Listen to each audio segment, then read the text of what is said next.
Hey, happy Wednesday. Thank you so much to everyone who has been, viewing my YouTube channel. Thank you for subscribing.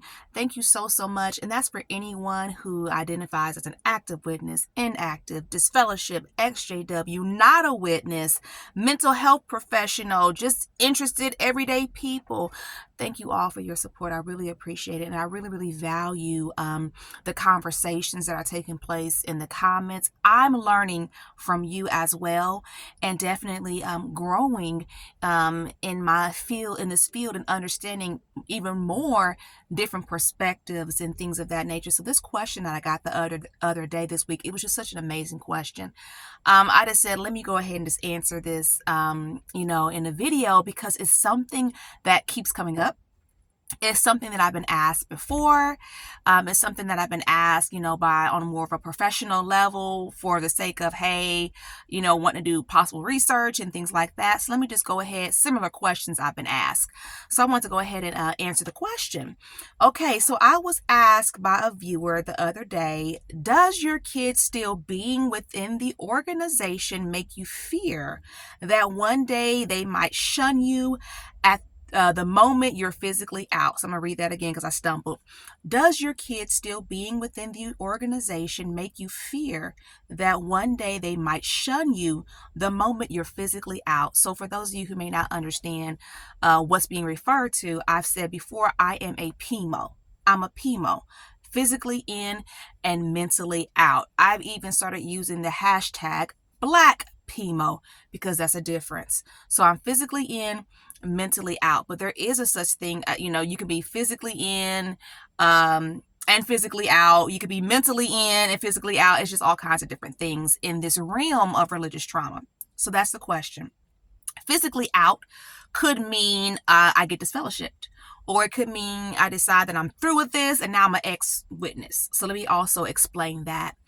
I love this question because one thing that stood out to me was fear. Do you fear it? And when we think about religious trauma and this thing, this beast, or even religion in general, fear is a big thing, right? You fear the elders. Why should you even fear the elders? That's another topic for another day. Or the fear of God. But fear comes up, and fear is used, right, to control people in this world of religion and religious trauma. So fear, I really like the way that word was used, fear, right? Are you afraid? Are you scared? Are you terrified that your children would shun you? Well, definitely any loving mother, right? The thought of your children not wanting anything to do with you is a scary thing. It's a very scary thing. So I definitely appreciate the question. But what I want to do is say, let's take off really quickly the fact that I'm one of Jehovah's Witnesses just for a moment, right? Let's take that off, because I want it to be clear and understood that this is the question that a mother across a plethora of religions has had to ask herself, or will have to ask herself. And I've seen this, right?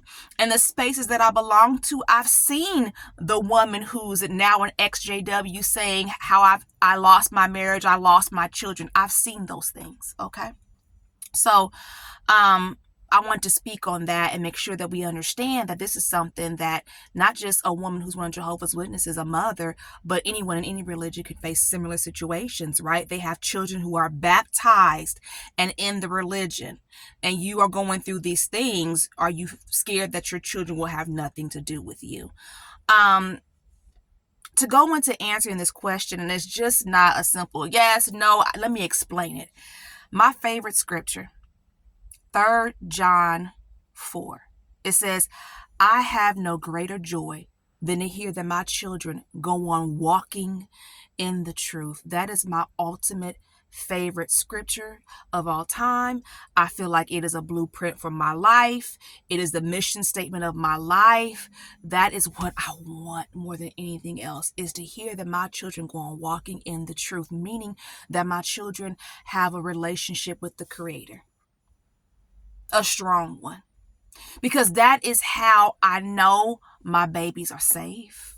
Now, granted, I got 2 who are grown, right? They make their own decisions, right? And they still choose to be in the religion of Jehovah's Witnesses.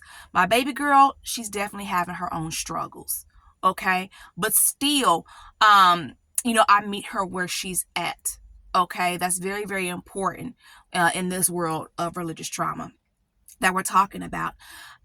So let me go ahead and do my introduction. I'm 5 minutes in. I haven't even done my introductions. Hey, I am Myra Cassidy, empowerment coach, religious trauma specialist, actress, writer, speaker, and you're watching Sisters Living with Religious Trauma Syndrome. What is this?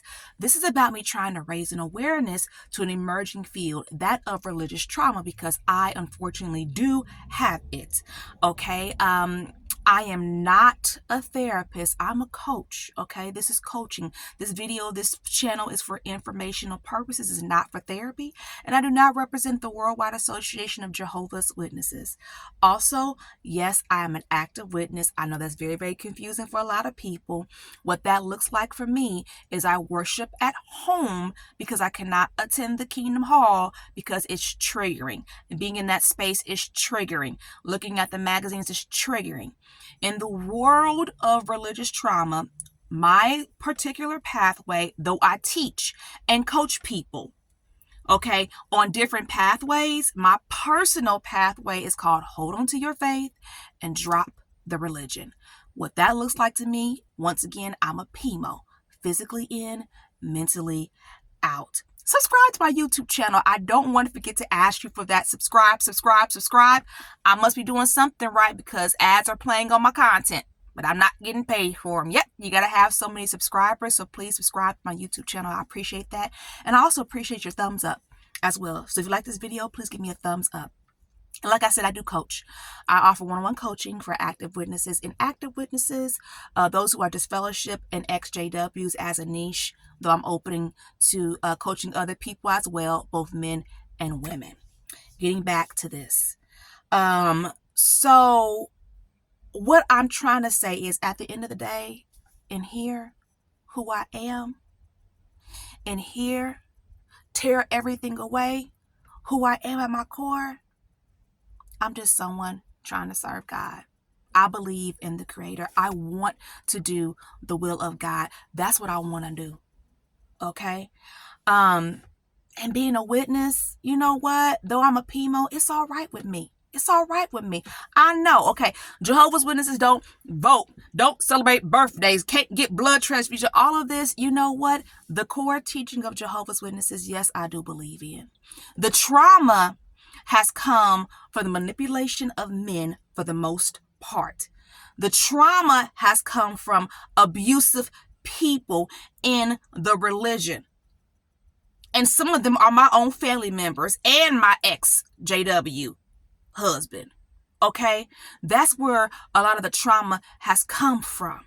Now, I'm not discrediting anyone else's trauma because some people have been traumatized by the religion for other reasons. But you have to keep in mind within my journey that I'm a survivor of domestic violence and I come from a family of witnesses where domestic violence has lived.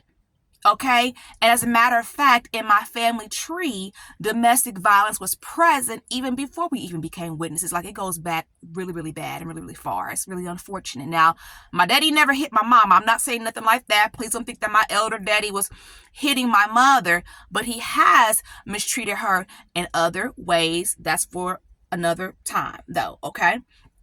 So as a survivor of domestic violence, that has a whole lot to do with this. Because you see, my ex-JW husband, who refused to change, who was doing things like not coming home at night, clearly went to go see another woman, all this other stuff, putting his hands on me. I don't want to go into that because, all of that, I've said that before.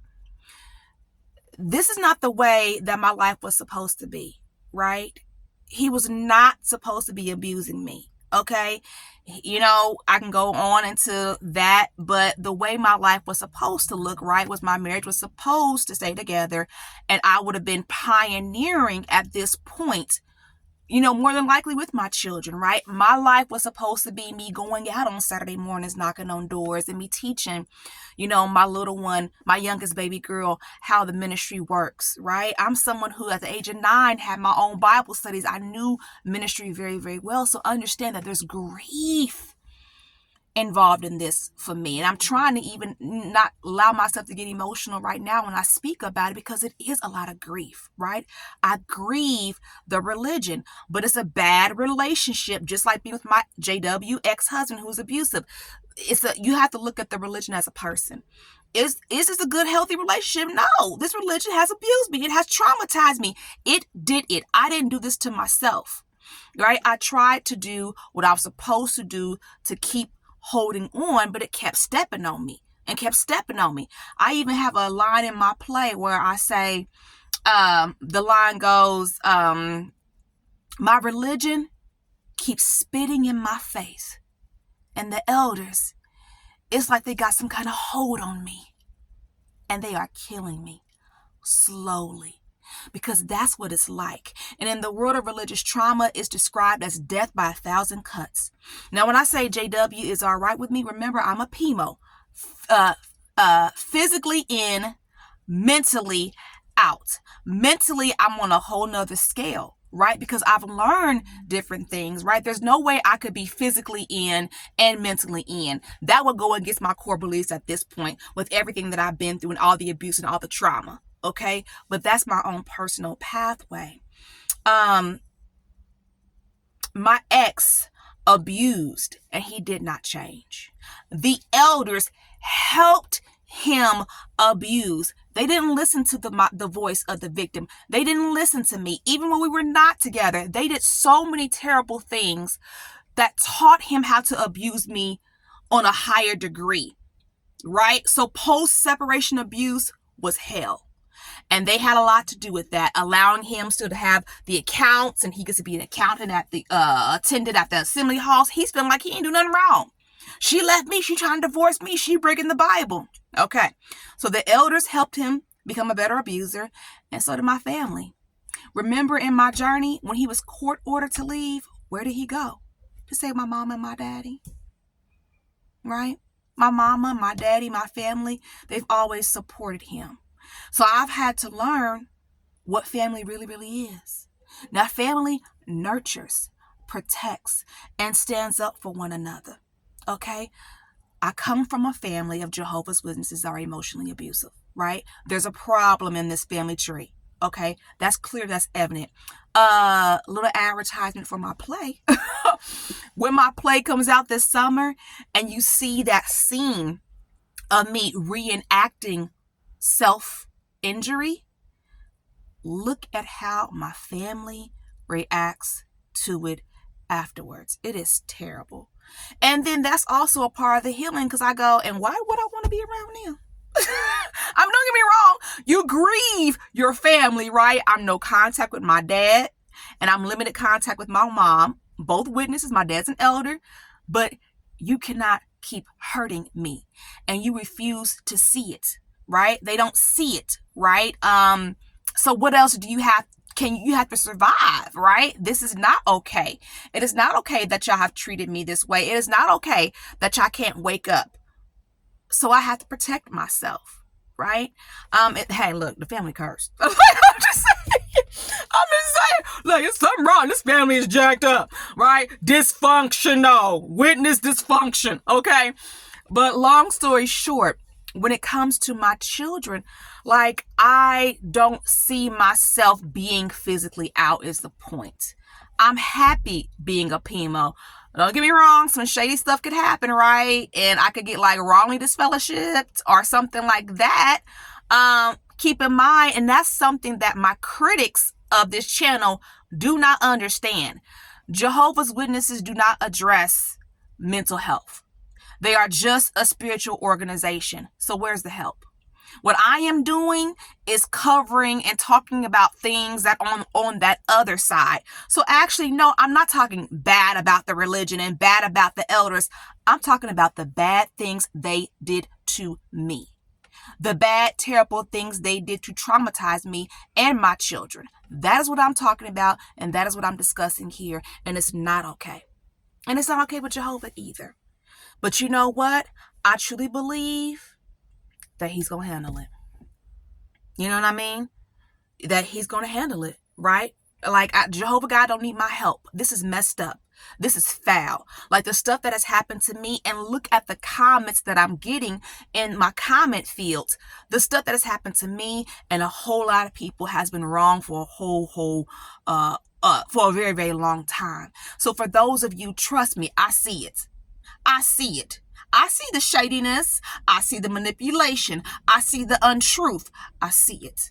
Right? And that's another reason why I feel like I'm adequate. And we're going to say, I don't know if I want to use the word gifted, but I'm able to coach, right? And offer empowerment coaching and life coaching and teaching religious trauma to people who are active, inactive, disfellowshipped, and exJWs, because I see it and I get it. And on top of that, I have gone to Indiana Wesleyan University and studied and processed and thought and looked at the Bible from a whole different perspective.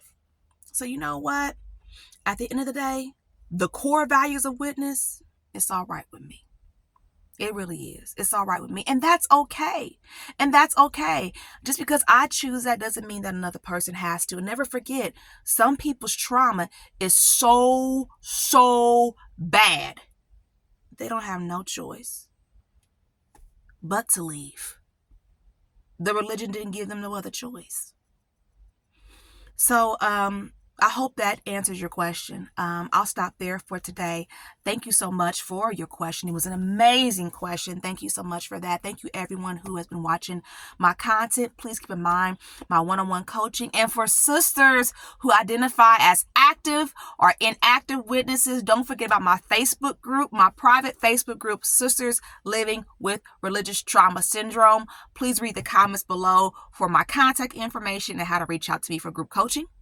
Keep in mind, please, please, please protect yourself, protect your children, and heal correctly. All right, see you Sunday.